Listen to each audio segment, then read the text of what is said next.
سوال ہے کہ اپنی جھوٹی یا سچی تعریف کو پسند کرنا کیسا ہے؟ قرآن پاک میں ارشاد ہے لا تحسبن الذين يفرحون بما اتوا ويحبون ان يحمدوا بما لم يفعلوا فلا تحسبنهم بمفازة من العذاب ولهم عذاب علیم۔ ترجمہ کنز الایمان، ہرگز نہ سمجھنا انہیں جو خوش ہوتے ہیں اپنے کیے پر اور چاہتے ہیں کہ بے کیے ان کی تعریف ہو، ایسوں کو ہرگز عذاب سے دور نہ جاننا اور ان کے لیے دردناک عذاب ہے۔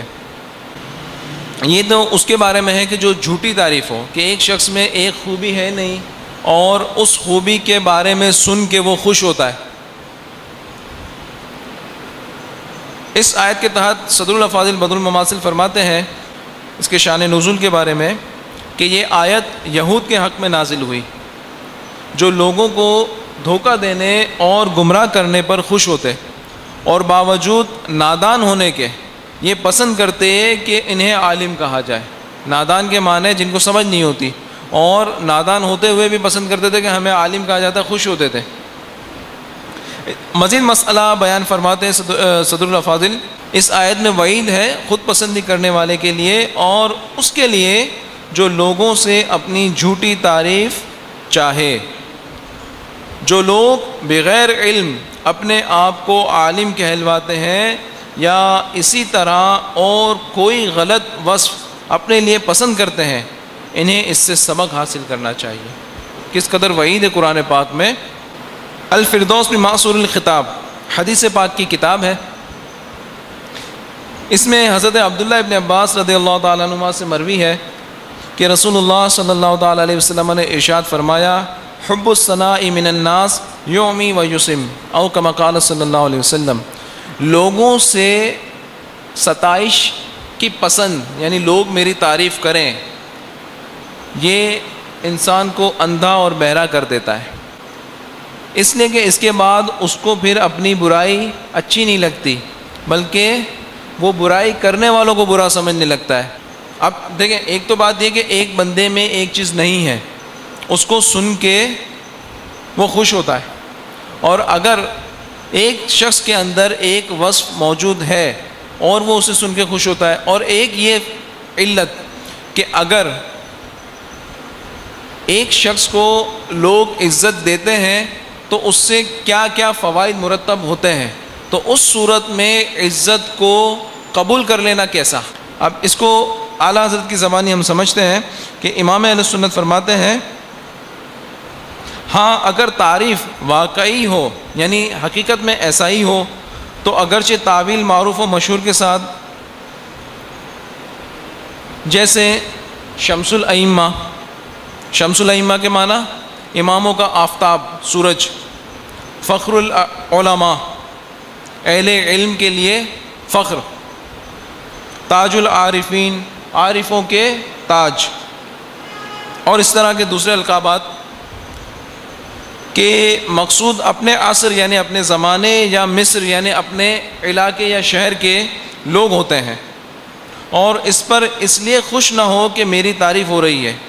بلکہ اس لیے کہ ان لوگوں کی ان کو نفع دینی پہنچائے گی، سماع قبول سے سنیں گے جو ان کو نصیحت کی جائے گی۔ یعنی مقصد یہ ہو کہ مفتی صاحب کے ساتھ، سجاد صاحب کے ساتھ میں کہوں مفتی سجاد صاحب ہیں، ٹھیک ہے نا، اب یہ تشریف لائیں گے اور کچھ ہمیں ملفوظات اپنے عطا کریں گے، مفتی صاحب کے ذہن میں یہ ہوگا کہ میں تو عاجز بندہ ہوں، ناقص بندہ ہوں، اپنے طور پر وہ یہ سوچیں گے، تو اب یہ تعریف جو ہے نا یہ منفعت مسلمین ہے۔ انسان اپنی سوچ پہ قابو رکھ کے بیٹھا ہے، لیکن ایسی تعریف کر دینا یہ منفعت مسلمین ہے کہ لوگوں کے ذہن میں جب ایک اچھا تاثر کسی کا قائم ہوگا تو وہ کیا کہیں گے، سماع قبول کریں گے۔ اعلیٰ حضرت نے فرمایا نا، سماع یعنی سننا قبول کریں گے۔ جب وہ کہیں گے مفتی صاحب آ کے یہاں کچھ ملفوظات دیں گے تو لوگ پسند کریں گے، ہے نا۔ پہلے بات مسئلہ یہ ہوتا ہے کہ بات ذہن نشین اس وقت ہوتی ہے کہ جب اسے سنے تو صحیح۔ اگر ایک شخص بول رہا ہو اور کوئی اس کی سنے ہی نہیں تو سیکھے گا کہاں سے؟ سمجھ رہے بات کو؟ تو اگر اس طرح کا معاملہ ہے کہ دل مطمئن ہے، کہ دل میں اس کے ایسی چیز پیدا نہیں ہو رہی کہ میں ماشاءاللہ سبحان اللہ بھائی میں چوڑا ہو گیا، ان القابات کے ساتھ میرا استقبال کیا گیا، اتنے نعروں کے ساتھ مجھے بلایا گیا، اگر دل میں اس کے یہ بات نہیں ہے اور ان نعروں کی وجہ سے لوگوں کے اندر اچھا تاثر ہوتا ہے، تو واعظ و نصیحت کے لیے، اشاعت اسلام کے لیے یہ بہت مفید بات ہے۔ مفہوم اس کا یہ ہے۔ مزید فرماتے ہیں اعلیٰ حضرت، یہ حقیقت حب مدح نہیں بلکہ حب نصح مسلمین ہے، اور وہ محض ایمان ہے۔ یعنی یہ اب محبت اپنی تعریف کی نہیں ہے، بلکہ لوگوں کو نصیحت ملے، اس چیز کو اگر یہ پسند کر کے اس چیز کو قبول کر لیتا ہے تو اچھی بات ہے۔ اب جہاں تک معاملہ دل کا ہے تو اس پر اعلیٰ حضرت نے یہ آیت قرآنیہ فتح رضویہ شریف میں نقل فرمائی اپنے فتویٰ مبارک میں، کہ قرآن پاک میں ہے واللہ یعلم المفسد من المصلح، اور خدا خوب جانتا ہے بگاڑنے والے کو سنوارنے والے سے۔ اب دل کی کیفیت کس کی کیا ہے اللہ تعالیٰ بہتر جانتا ہے۔ واللہ تعالیٰ اعلم بالصواب۔